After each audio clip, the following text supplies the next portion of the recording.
പ്രിയമുള്ളവരെ, ഇരുണ്ട ഡിജിറ്റൽ ലോകത്തിൽ പ്രകാശമാകുക. Be the light in a dark digital world. മത്തായിയുടെ സുവിശേഷം 5:14 ഇങ്ങനെ പറയുന്നു, you are the light of the world. അതെ, നിങ്ങൾ ലോകത്തിന്റെ വെളിച്ചമാകുന്നു. ഇന്റർനെറ്റ് ലോകത്തെ ബന്ധിപ്പിച്ചു.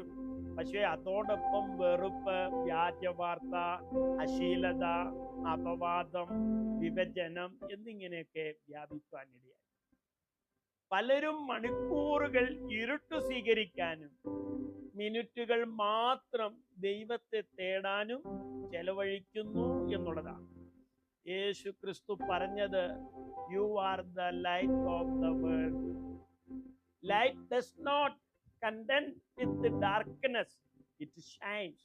അതേ, വെളിച്ചം ഇരുട്ടുമായി തർക്കിക്കുന്നില്ല, അത് പ്രകാശിക്കുന്നു എന്നുള്ളതാണ്. യേശു പറഞ്ഞു, നിങ്ങൾ ലോകത്തിന്റെ വെളിച്ചമാകുന്നു എന്നുള്ളതാണ്. ഈ സോഷ്യൽ മീഡിയയിൽ എഴുതുന്ന വാക്കുകളും പങ്കിടുന്ന സന്ദേശങ്ങളും ക്രിസ്തുവിനെ പ്രതിഫലിപ്പിക്കണം എന്നുള്ളതാണ്. പോസ്റ്റ് ചെയ്യുന്നതിന് മുമ്പേ നാം നമ്മെ തന്നെ ഒന്ന് ശോധന ചെയ്യുക, ചോദിക്കുക, ഇത് വാസ്തവത്തിൽ സത്യമാണോ? ഇത് സ്നേഹമുള്ളതാണോ?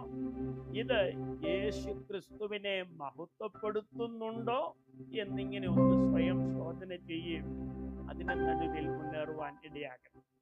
നമ്മുടെ ഫോൺ ശുശ്രൂഷയുടെ ഉപകരണമാകാം. ഒരു വചനം ഒരാളുടെ ജീവിതത്തിൽ പ്രത്യാശ പകരാം.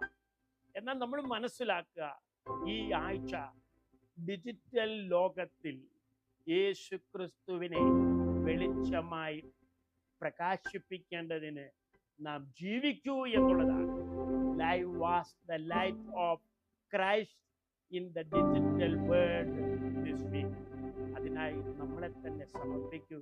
ദൈവം നിങ്ങളെ എല്ലാവരെയും അനുഗ്രഹിക്കട്ടെ. God bless U.